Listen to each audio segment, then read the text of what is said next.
In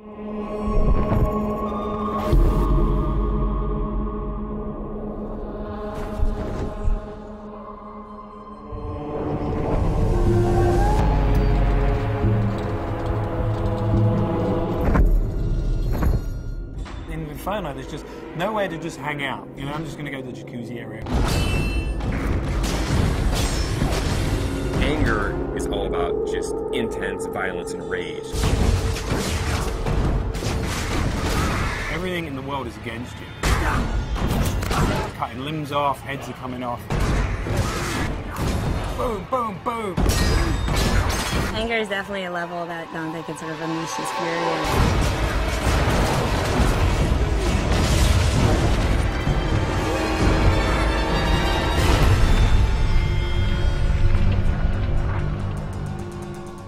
Second-to-second gameplay experiences is really where Dante's Inferno pays off. We have a combination of a multiple set of weapons. We've got Death's Sight, which is your big, powerful melee weapon. We've got the Holy Cross that shoots holy magic, and it's a range attack, it's a stun attack. You can do a lot of things with that.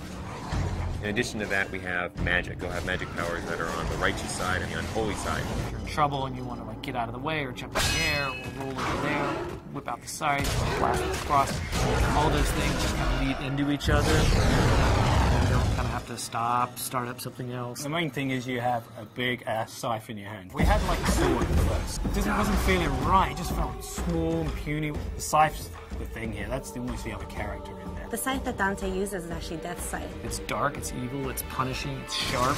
There's actually a lot of different modes it could go in. It could kind of have this sort of straight spear-like mode. It also has what we call sort of the collapse mode, where it's more like a scythe that's just on his wrist. At the beginning, we're all trying to find different things. We actually bought a scythe, you know, farmers, monthly or whatever. So we bought this scythe. As soon as we got the scythe, it's got the little handles like, no, this ain't gonna work. Sometimes you'll come into work and like you'll go to the kitchen to get coffee and there's just like some guy over there like with a broomstick and looking at himself in the mirror like doing this or going. So not only punishing everyone with that scythe, the other part of the combat is you've got the cross as well. The cross primarily is about stunning, pushing back, holding off enemies to buy yourself time. You know, it never really touches anyone physically. It's more about the power that emanates from it.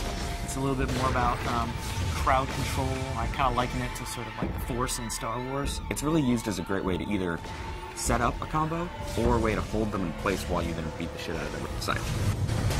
We really leave it open to the player whether they want to go sort of all in on the holy powers, whether they want to go all in on the scythe powers, or do a mix of both. There's kind of a reason that Dante's got these two weapons, kind of yin and yang, you know, they're dualistic, and that plays out, not just the combat, but in the story as well.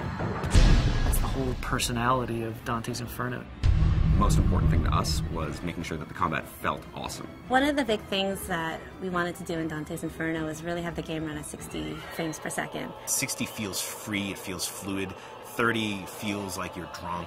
I mean, we did some tests, you know, where we took 30 and we took 60. You can totally tell the difference. As soon as you go to 60, you just see the flow, you see the trails, the scythes leaving behind, it's just the smoothness. It's a visual and a tactile thing. It's how it feels, but 60 frames a second is pretty good. Especially with all the great effects we got going on in the game now. Sassy. By the time you get to anger, you're kicking some ass, but don't get too comfortable, because pretty soon the shit's really going to go down. Going to anger, which is really combat focused, and you're really going to test your skills in that arena.